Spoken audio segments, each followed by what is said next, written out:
KCC 2 নম্বর word অন্তর্গত শিলপাড়া নির্যাতিত গাঁওদের মাঠ সবাই এবং এই নির্যাতিত পরিবার সান বাড়াই দাও।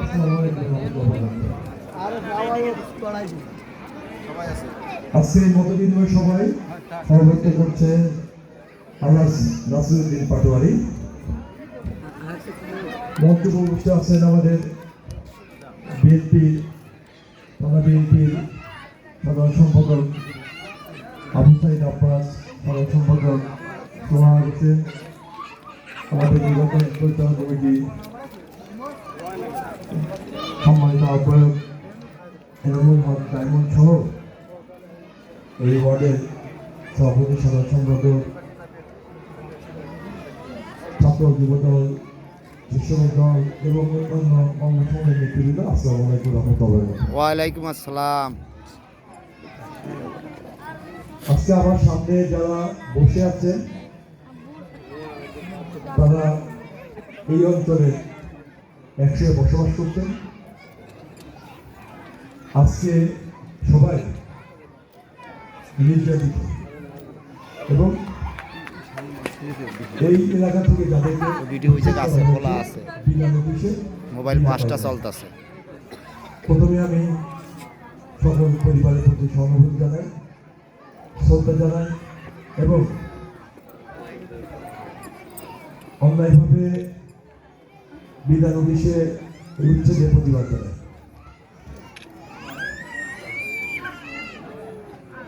আমি এমন একটি মুহূর্তে আপনাদের সামনে উপস্থিত হয়েছি যে মুহূর্তে আমি বাংলাদেশ জাতীয়তাবাদী দল বিএনপি থেকে সংসদ সদস্য পদপ্রার্থী।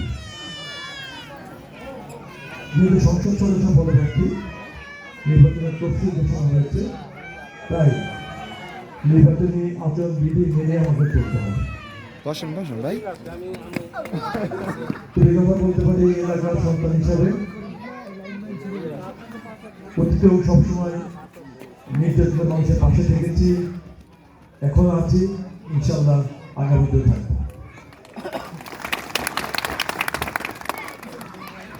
আমরা যারা রাজনীতির সাথে সম্পৃক্ত, আমরা সবাই জনগণের চরম দুঃসময়ে জনগণের পাশে থেকেছি, জনগণকে নিয়ে কাজ করেছি। এটা আমাদের দায়িত্ব এবং কর্তব্যের মধ্যে পড়ে। সেই দৃষ্টিকোণ থেকে আমরা যারা এখানে উপস্থিত হয়েছি আপনাদের সামনে, আমরা অবশ্যই আমাদের এই এলাকাবাসীর বিপদের দিনে আমরা ইনশাল্লাহ সকলে মিলে আপনাদের পাশে থেকে আপনাদের সমস্যা সমাধানের চেষ্টা করব। আলহামদুলিল্লাহ। যেহেতু এই এলাকা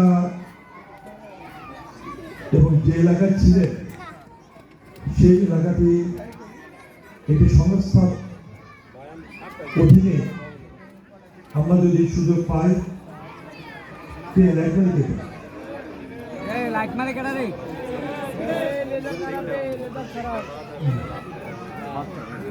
যদি আমরা সুযোগ পাই আগামীতে আমরা সেই কর্তৃপক্ষের সাথে বসে সুষ্ঠু সমাধানের জন্য যা যা করা দরকার আমরা সেটা করব ইনশাআল্লাহ। আল্লাহু আকবার। আপনারা জানেন যে যেহেতু সামনে নির্বাচন কেন্দ্রিক কিছু আচরণবিধি রয়েছে, এই জন্য আমাকে আপনাদের সামনে খুব সাবধানে কথা বলতে হচ্ছে। তো এই কথা ঠিক, নির্বাচন যেহেতু সামনে, দল থেকে নির্বাচন হবে, সেই নির্বাচন হবে আপনাদের জন্য একটি টার্নিং পয়েন্ট। দল থেকে নির্বাচনে আপনাদেরকে সিদ্ধান্ত নিতে হবে যে আগামী দিনে যে সরকার আসবে পিছনে কি দেখ দি, সেই সরকার আপনাদের পক্ষে থাকবে না বিপক্ষে থাকবে। ভারতকে আপনাদের সিদ্ধান্ত নিতে হবে আমরা কোন দিকে যাব। জনগণের পক্ষে যারা কাজ করে কাজ করতে চায় তাদের পক্ষে, যারা জনগণকে বিভ্রান্ত করে ভয়টা ধরতে চায়, স্বার্থ হাসিল করতে চায় সেই পক্ষে। যেহেতু আপনারা অত্যন্ত অসহায় এবং নির্যাতিত, আপনাদের ভোট দানের বিষয়টি অনেক সময় মাথায় কাজ করে না, চিন্তার মধ্যে আসে না।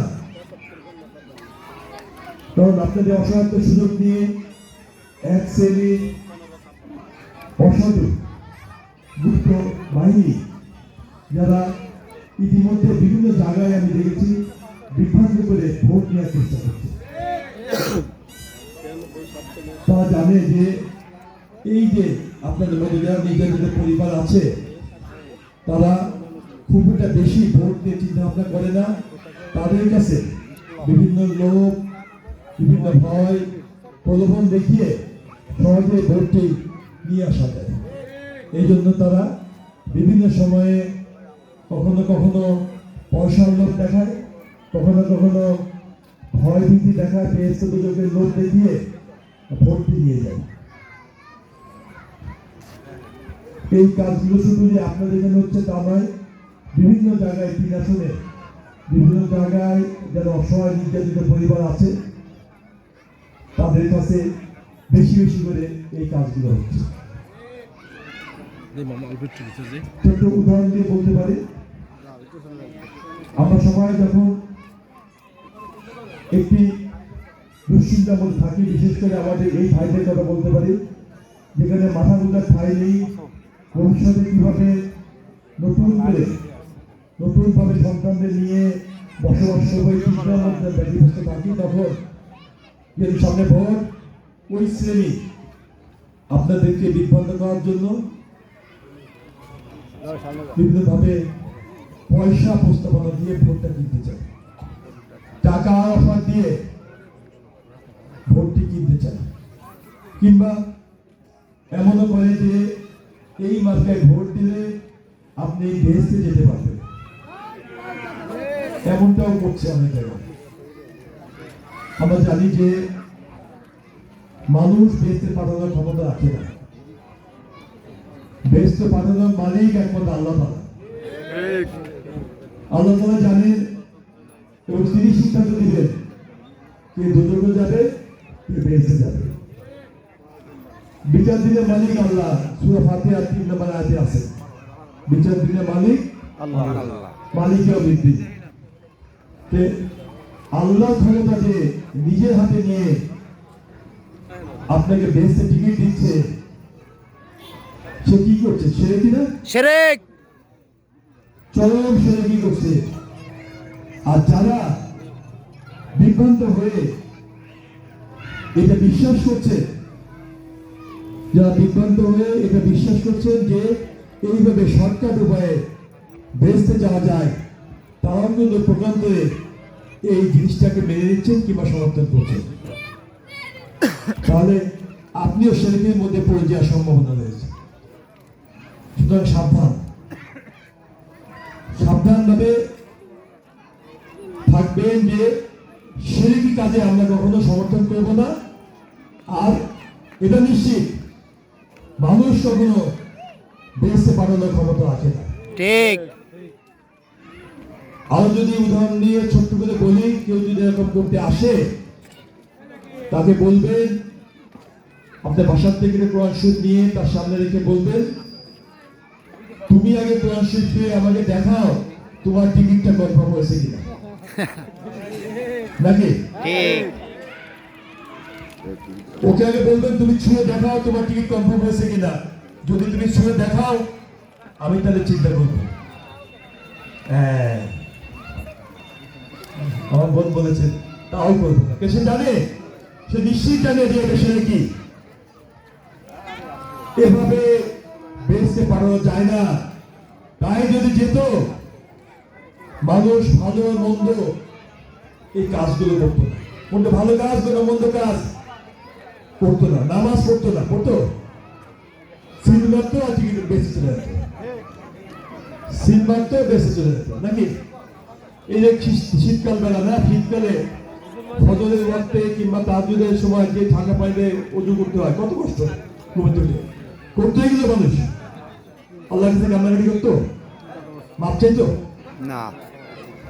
যে নাফরমানি বলে না সেটা কি বলে এই কাজটা করছে তাদেরকে চিহ্নিত করতে হবে, তাদের মুখোশ উন্মোচন করে দিতে হবে। কারা এরা? ঠিক। সে গুপ্ত বাহিনী, গুপ্ত ঘাতক। কারা এরা? আমাদের মা বোনদেরকে বিভ্রান্ত করছে। কারা মিথ্যাটা বলে কনসেপ্ট ছড়াচ্ছে? কারা এগুলো? এদের মুখোশ উন্মোচন করে দিতে হবে। যদি পারেন ধরে ধরে আইন শৃঙ্খলা বাহিনীর হাতে তুলে দেবেন। আজ যে বলেছি পয়সা দিয়ে ভোট কিনতে চাই, গরিব হতে পারি আমরা, কিন্তু আপনার এই মূল্যবান ভোট যে ভোটের উপর নির্ভর করছে আগামী দিনে আপনাদের এই বাসস্থান ফিরে পাবেন কি পাবেন না। ঠিক। আপনার সন্তানেরা সুন্দর পরিবেশে বেড়ে উঠবে কি উঠবে না, আবারও আপনার সন্ত্রাসের শিকার হবেন কি হবেন না, আপনাদের অধিকার প্রতিষ্ঠা হবে কি হবে না, এই ভোটের উপর নির্ভর করছে। সুতরাং পয়সা দিয়ে ভোট বিক্রি করা যাবে না। জীবনে বেঁচে থাকলে আল্লাহ তাআলা অনেক টাকা মালিক করে দেবেন, কিন্তু এই ভোটের হিসাবে যদি ভুল করে বসে তাহলে কিন্তু আবার সে 5 তারিখের আগে বিভীষিকাময় দিনগুলো 5 তারিখের আগে ফিরে যেতে হবে, যেভাবে আপনার উচ্ছেদ হয়েছে সেই অবস্থায় ফিরে যেতে হবে। আবার যদি ভুল করেন, এক গর্ত গোল্ডিজার দিয়ে আপনাদের তুলে দিয়েছে, এর পরের বার এই সাবধান।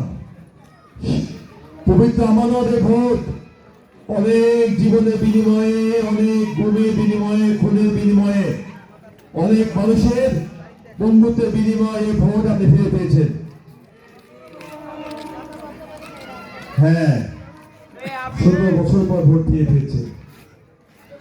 টাকায় বিক্রি করা দেওয়ার জন্য নয়, যে যতই লোক দেখাক আর বেহেশতের স্বপ্ন দেখাক, ভোট বিক্রি করা যাবে না, আর অবহেলা করে ভোট নষ্ট করাও যাবে না। অনেকে ভাববেন যে দুপুরের পরে রান্না টান্না করে তারপর ভোট দিতে যাবে, অনেক সময় যাওয়া হয় না। অনেকে মনে করেন একটু আরামাইশে আজকে দিন, ছেলে মেয়ে নিয়ে একটু পরে যাই, রাস্তা খাই দেখি, হয় না। অনেকে মনে করেন সবাই ভোট দিচ্ছে, আমি একটা ভোট দিতে কি যায় আসে, এভাবে নষ্ট করা যাবে না। অনেকে ফোন করে জিজ্ঞেস করেন লাইন কত বড়, ভোটের লাইন কত বড়, ছোট হলে বলিস ভোট দিয়ে যাবো, পরে লাইন ছোট হয় না, ভোটও দেওয়া যায়। এভাবে অবহেলা করে ভোট নষ্ট করা যাবে না, সবাইকে ভোট সেন্টারে যেতে হবে এবং আমার ভোট আমি দেব, যাকে খুশি তাকে দেব, যাকে খুশি তাকে দেওয়া যাবে না, যাকে খুশি তাকে দেওয়া যাবে না। অত্যন্ত দামি ভোট, যাকে তাকে দেওয়া যাবে না। আমার ভোট আমি দেবো, ঠিক আছে, অন্যান্য পরের ভোটের মতো নয় যে চাকুরি গাড়ি দিয়ে দিলাম। বুঝে শুনে যোগ্য ব্যক্তিকে দেব। ঠিক। আমার ভোট আমি দেব, বুঝে শুনে যোগ্য ব্যক্তিকে দেব, বুঝে শুনে, না বুঝে না। কিন্তু বুঝতে হবে আগে আপনাকে, কারণ এই ভোটটা কত মূল্যবান এবং দিলে কি হবে, কাকে দিলে কি হবে, বুঝতে হবে। বুঝতে না পারলে পাশের জনকে জিজ্ঞেস করবেন, তা না হলে সবাই মিলে বসে সিদ্ধান্ত নেবে। বিভ্রান্ত হওয়া যাবে না, লোভে পড়ে বিক্রি করা যাবে না, কিংবা ভয় ভীতি দেখিয়ে এই ভোট নেওয়া যাবে না। অত্যন্ত মূল্যবান এই ভোট বুঝে শুনে যোগ্য ব্যক্তিকে দিতে হবে। সুতরাং সাবধান থাকবেন, চোখ কান খুলে রাখবেন। যারা বিভ্রান্ত করতে আসবে, যারা টাকা লোক দেখা